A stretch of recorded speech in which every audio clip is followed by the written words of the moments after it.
아멘. 오늘의 성경 말씀은 로마서 13장 11절에서부터 14절까지의 말씀입니다. 로마서 13장 11절에서부터 14절까지의 말씀입니다.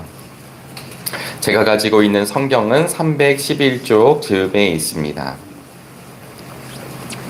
로마서 13장 11절로부터 14절까지의 말씀을 한 절씩 교독하시고 마지막 절은 함께 읽겠습니다. 여러분은 지금이 어느 때인지 압니다. 잠에서 깨어나야 할 때가 벌써 되었습니다. 지금은 우리의 구원이 우리가 처음 믿을 때보다 더 가까워졌습니다. 밤이 있고 낮이 가까이 왔습니다. 그러므로 우리는 어둠의 행실을 벗어버리고 빛의 것을 입읍시다. 낮에 행동하듯이 단정하게 행합시다. 호사한 연회와 술 취함, 음행과 방탕, 싸움과 시기에 빠지지 맙시다. 주 예수 그리스도로 옷을 입으십시오. 정욕을 채우려고 육신의 일을 꾀하지 마십시오. 아멘. 오늘도 주님의 은혜와 평강이 사랑하는 우리 정릉의 성도님들과 함께 하시기를 간절히 바랍니다. 늘 그렇지만 삶을 되돌아보면 늘 모든 것이 주님의 은혜였던 것이 우리의 고백이 될 수 있기를 간절히 바랍니다. 무더위도 있고 또 태풍이 올라오고 또 소멸되고 또 많은 태풍이 올 것으로 예상이 된다고 합니다. 이런 환경적인 부분을 떠나서 또 우리 개인의 심령의 가운데에서도 때로는 어려움이 있을 수 있지만 그럼에도 우리와 늘 함께 하시는 주님의 손을 붙잡는 믿음의 날이 되시기를 주님의 이름으로 축복합니다. 장례식에 참여할 때마다 늘 저에게 다가오는 진리 중에 하나가 무엇이냐면 바로 끝이 있다라는 사실입니다. 마지막이 있다라는 사실입니다. 전도서 3장에서는 때에 대한 이야기 말씀을 주시는데요. 범사의 기한이 있고 천하만사가 다 때가 있나니 날 때가 있고 죽을 때가 있으며 심을 때가 있고 심은 것을 뽑을 때가 있으며 이렇게 시작하며 말씀이 계속 연결이 됩니다. 저희가 농사를 짓는 것은 아니지만 농사를 짓는 사람들이 좋은 결실을 얻기 위해서는 무작정 일만 하는 것이 아님을 우리는 이미 직접적으로나 간접적으로 알고 있습니다. 때를 따라 일을 하는 것이죠. 씨를 뿌릴 때가 있고 그리고 가지를 칠 때가 있고 또 어느 때 수확을 해야 되는지를 이 농부가 잘 아는 것처럼 그래서 그 때를 잘 아는 사람들이 좋은 결실을 맺는 것처럼 어쩌면 우리의 믿음 생활이나 신앙 생활도 그런 것 아닐까라는 생각을 해보게 되었습니다. 때로는 정말 하늘의 소리를 들어야 할 때 함께 들을 수 있기를 바랍니다. 정말 주님께 구해야 할 때 온전히 주님 앞에 구할 수 있기를 바라고 감사로 고백해야 될 때 찬양해야 될 때 그리고 긍휼과 자비로 우리의 고난과 아픔에 동참해야 될 때를 잘 분별할 수 있게 되기를 바랍니다. 그럴 때 우리도 그 때를 잘 알아 좋은 신앙인 좋은 믿음인 될 수 있는 것 아닌가 이렇게 묵상한 것이죠. 오늘 본문 말씀은 우리가 알아야 할 시기가 있다고 말씀해 주시는데요. 우리 본문 11절 말씀입니다. 여러분은 지금이 어느 때인지 압니다. 잠에서 깨어나야 할 때가 벌써 되었습니다. 지금은 우리의 구원이 우리가 처음 믿을 때보다 더 가까워졌습니다. 아멘. 오늘 본문의 말씀은 잠에서 깨어나야 할 때임을 이야기하고 있습니다. 왜냐하면 이제 밤이 깊었지만 다시 낮이 가까이 오고 있기 때문이라고 말씀해 주시는 것입니다. 어제 조숙현 목사님을 통해서 우리는 데살로니가전서 5장 말씀을 함께 보셨는데요. 어제도 주님의 날이 도둑처럼 온다는 사실을 이야기하였고 우리가 밤이나 어둠에 속한 사람이 아니라 낮에 속한 사람이었음을 말씀해 주셨고요. 그러기에 잠자지 말고 깨어있고 정신을 차려야 한다는 본문의 내용을 우리가 함께 묵상하였습니다. 어제 이어 오늘도 우리에게 허락된 본문의 말씀이 이와 같은 말씀을 전해주고 있습니다. 우리가 처음 믿을 때보다 더 가까이 밤이 깊고 낮이 가까이 왔다라고 하는 것입니다. 어둠이 있음에도 눈이 어두운 사람들은 어두운 사실을 잘 모를 때가 있습니다. 내가 지금 어둠에 있는지 내가 이 어둠의 행실을 하고 있는지를 잘 모르는 것입니다. 이 밤이라고 하는 것은 주님과 나뉘어져 있고 멀어져 있는 그 상태 그리고 죄악 속에 빠져 있음을 사실은 의미합니다.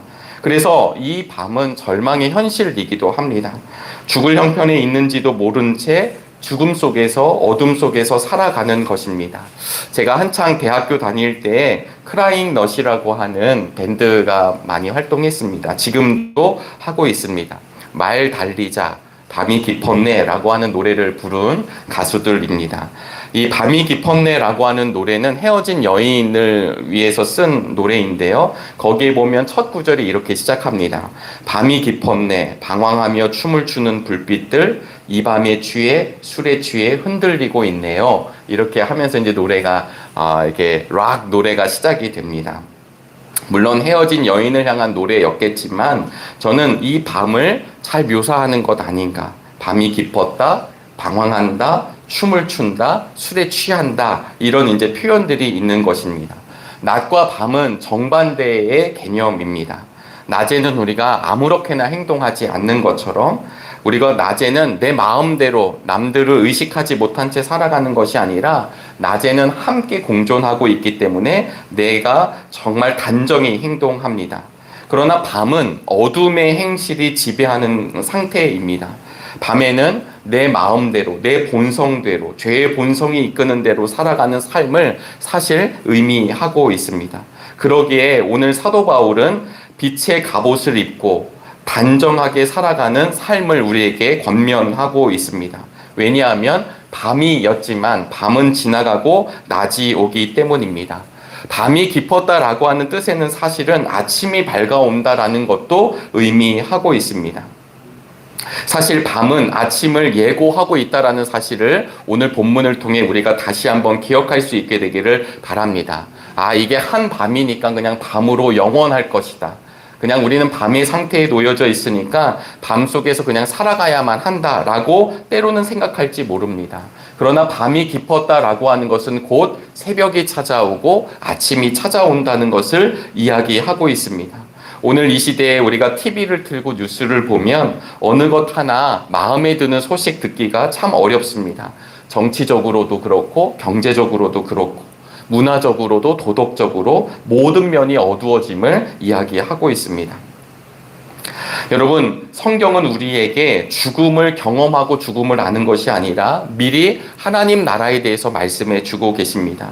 왜 이 땅에 예수 그리스도가 오셨는지, 우리 주님 때문에 우리의 삶이 어떻게 변화가 되었는지를 말씀해 주셔서 우리가 그냥 죽을 인생으로 끝나지 않고 죽음 뒤에 찾아오는 하나님 나라, 그리고 죽는 것으로 끝나지 않고 영원히 하나님과 동행하는 삶을 말씀해 주고 있습니다. 이 말을 다시 말씀드리면 밤이 깊었다라고 하는 것은 이 밤이 깊었다라는 사실 때문에 우리의 신앙과 믿음도 밤이 되어서는 안 된다는 것을 기억할 수 있기를 간절히 바랍니다. 저는 군 시절에 경계라고 하는 과목의 조교를 맡았습니다. 경계 조교였기 때문에 저희 부대의 이 소대가 더 열심히 했었던 것은 무엇이냐면 근무를 설 때 예전에는 보초를 쓴다고 그랬는데요. 이 경계 근무를 쓰는 것을 물론 후방이었지만 더 열심히 쓰라고 하였습니다. 왜냐하면 경계를 담당하는 조교들이기 때문입니다. 물론 전방처럼 더 많은 시간은 아니었지만 때로는 길면 3시간, 또 적으면 2시간을 이제 교대로 근무를 서는 시간입니다. 아시겠지만 밤이 새도록 경계 근무를 서다 보면 시간이 참 안 갑니다. 그래서 좋은 고참을 만나게 되면 좋은 이야기도 많이 하지만 좀 어렵거나 무서운 고참을 만나면 그 2시간, 3시간이 굉장히 고통스러울 때도 있습니다. 그런데 밤이 계속될 것만 같은 그 시간이지만 마지막 타임에 이 경계 근무를 서다 보면 어느 한순간, 어느 한 시점에 밤이 물러가고 새벽 여명이 트는 것을 경험하게 됩니다. 어둠이 물러가고 순간적으로 환하게 빛이 밝아오게 되는 것입니다. 그래서 성경은 오늘도 사도 바울이 우리에게 무엇을 말씀하시냐면 이 어둠을 바라보면서 어둠으로 절망하지 말고 빛을 바라보라고 하는 것을 알려주고 있습니다. 어둠 속에서도 이미 빛을 바라볼 수 있는 믿음의 눈이 우리의 눈이 되기를 간절히 축복합니다. 우리 기독교는 무조건 세상이 좋아진다고 말씀하지 않습니다. 주님의 재림이 가까이 올수록 세상이 끝날이 되면 더욱 이 땅이 어려워진다라고 성경은 조명하고 있습니다. 과학, 경제, 문화, 우리의 의식이 발달한다 할지라도 점점 힘든 세상이 되어간다 이야기하고 있습니다. 그러나 또 성경은 우리가 그냥 허무하게 내버려 두지 않습니다. 어둠이 깊었다는 사실을 우리에게 분명히 알려주고 계십니다. 그러나 이 어둠이 깊었다는 사실은 결국 소망이 다가오고 있음을 말하는 것입니다. 그래서 우리 그리스도인들은 이 어두운 현실 가운데에서도, 이 밤이 깊은 현실 속에서도 주님의 날이 다가오고 있음을, 주님이 우리와 함께하고 있는 그 소망을 더욱 바라볼 수 있게 되기를 바랍니다. 그래서 오늘 본문 13절에 낮에 행동하듯이 단정하게 행합시다.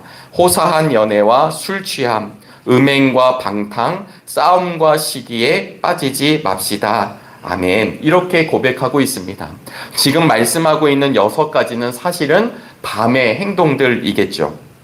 그래서 이런 것을 벗어버리자라고 어둠과 빛의 생활을 분리해서 오늘 본문은 이야기하고 있습니다. 오늘 본문을 묵상하면서 더 떠올랐던 것 중에 하나가 있습니다. 학교 다닐 때 이 고백록을 한 학기 동안 공부한 적이 있었는데요. 고백록에 보면 이 고백록은 어거스틴이 이제 고백한 고백록입니다. 이 어거스틴이 바로 오늘 본문의 말씀을 만나서 변화됐다라는 것을 알려주고 있기 때문입니다. 어거스틴은 처음에 예수를 믿었지만 마니교에 빠지게 되죠. 마니교라고 하는 이단은 이원론 사상이 강합니다.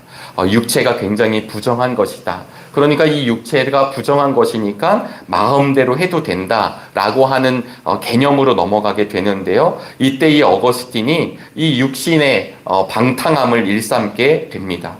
그러나 그의 고백서에 따르면 그 죄의 문제 앞에 고민하고 고뇌하고 있을 때 어린아이의 노래소리와 같은 음성을 듣게 되는데 그 말씀이 무엇이었냐면 받아서 읽어라 라고 하는 말씀이었습니다.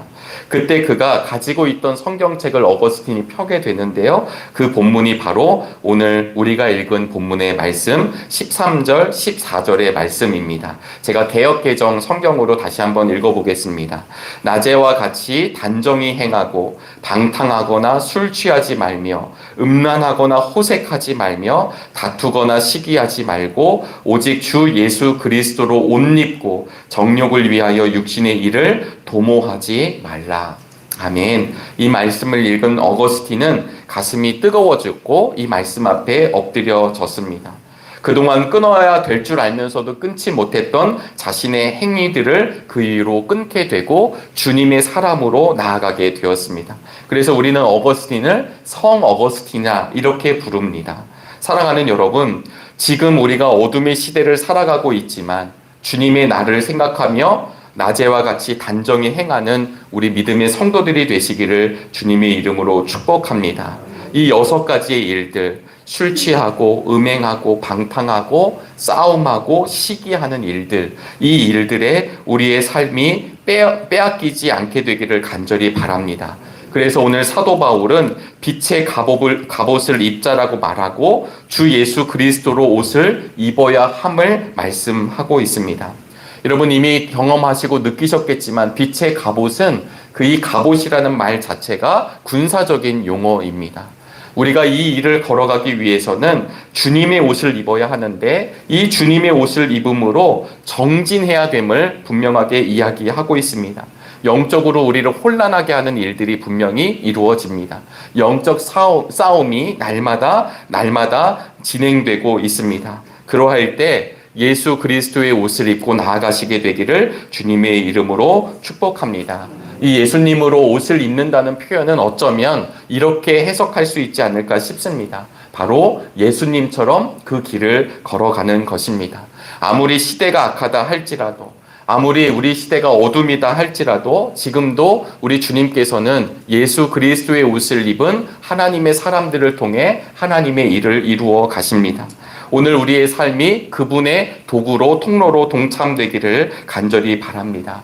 오늘 새벽에 기도하러 또 예배하러 나오신 우리들 가운데 사실은 어려운 현실이 있을지도 모르겠습니다. 눈물이 앞을 가리는 현실이 우리 앞에 분명히 있습니다. 그러나 그것으로 멈추지 마시고 그 위에 눈물을 닦아주시고 우리를 웃게 하실 주님의 소망, 주님의 역사를 바라보실 수 있게 되기를 바랍니다. 그래서 어두움에 빠지지 않고 빛의 삶을 살아갈 수 있게 되기를 주님의 이름으로 축복합니다. 기도하겠습니다. 하나님, 오늘도 귀한 날 허락해 주시니 감사합니다. 어두운 현실 속에 어둠의 행실 가운데 있었던 우리들을 빛이신 주님 만나게 하여 주시고 빛의 자녀로 삼아주신 은혜를 감사합니다. 오늘 사도 바울이 우리에게 권면하였던 것처럼 어둠의 행실을 벗고 빛의 갑옷을 입는 믿음의 은혜를 허락하여 주시옵소서. 우리의 삶이 결단하는 삶이 되기를 원하며 하나님, 이 어두운 현실 가운데서도 빛이 다가오고 있는 사실을 기억하는 믿음의 날 되기를 간절히 바랍니다. 하나님, 시작하면 끝이 있고 태어나면 죽고 하나님의 때가 있음을 우리 다시 한번 기억하기를 원합니다. 하나님, 오늘 우리가 이 시대에 그저 놓여져 있는 삶이 아니라 이 어둡고 혼란한 세상 가운데 하나님의 거룩한 도구의 삶을 살아갈 수 있도록, 통로의 삶을 살아갈 수 있도록 말씀에 충만한 은혜를 더하여 주시옵소서. 어느덧 금요일을 맞이하였습니다. 한 주간 삶을 살아가며 때로는 지치고 때로는 어려운 일들이 있었지만 다시금 주님 앞에 엎드려지는 믿음의 날 되게 도와 주시옵소서. 특별히 우리 정릉교회가 금요 기도회를 준비하는 가운데 있습니다. 허락하실 말씀과 찬송과 기도의 자리를 통하여 우리의 영과 마음과 육이 회복되는 믿음의 시간이 되게 하여 주시옵소서. 우리의 눈물을 닦아주시는 주님을 바라보게 도와주시옵시고 다시 한번 주님의 손을 붙잡고 일어서는 믿음의 날이 되게 허락하여 주시옵소서. 특별히 우리 정릉교회 담임 목사님을 중심으로 믿음의 길을 정진하는 가운데 있습니다. 70주년을 맞이하여 12개의 돌을 놓는 가운데 있습니다. 오직 하나님께 영광만 올려드리는 믿음의 사역이 되게 도와주시옵시고 우리 정릉의 모든 교우들이 함께 동참하여 우리 주님을 기쁘게 하는 믿음의 사역들이 되게 인도하여 주시옵소서. 다음 세대를 위하여, 지역을 위하여, 세상을 위하여 하나님, 우리가 징검다리의 사명을 잘 감당하기를 원하오니 함께하여 주시옵소서. 오늘도 믿음의 환우들 붙잡아 주시옵시고 하나님, 혼란하거나 아픔이 있는 성도들 붙잡아 주시옵시고 오늘 다시금 주의 말씀과 찬송으로 인하여 다시금 주님 때문에 일어서는 은혜의 날 되기를 소망하옵고 살아계신 예수 그리스도의 이름으로 간절히 기도하옵나이다. 아멘. 하늘에 계신 우리 아버지여, 이름이 거룩히 여김을 받으시오며 나라가 임하시오며 뜻이 하늘에서 이루어진 것 같이 땅에서도 이루어지다. 오늘 우리에게 일용할 양식을 주시옵고 우리가 우리에게 죄 지은 자를 사하여 준 것 같이 우리의 죄를 사하여 주시옵고 우리를 시험에 들게 하지 마시옵고 다만 악에서 구하시옵소서. 나라와 권세와 영광이 아버지께 영원히 있사옵나이다. 아멘.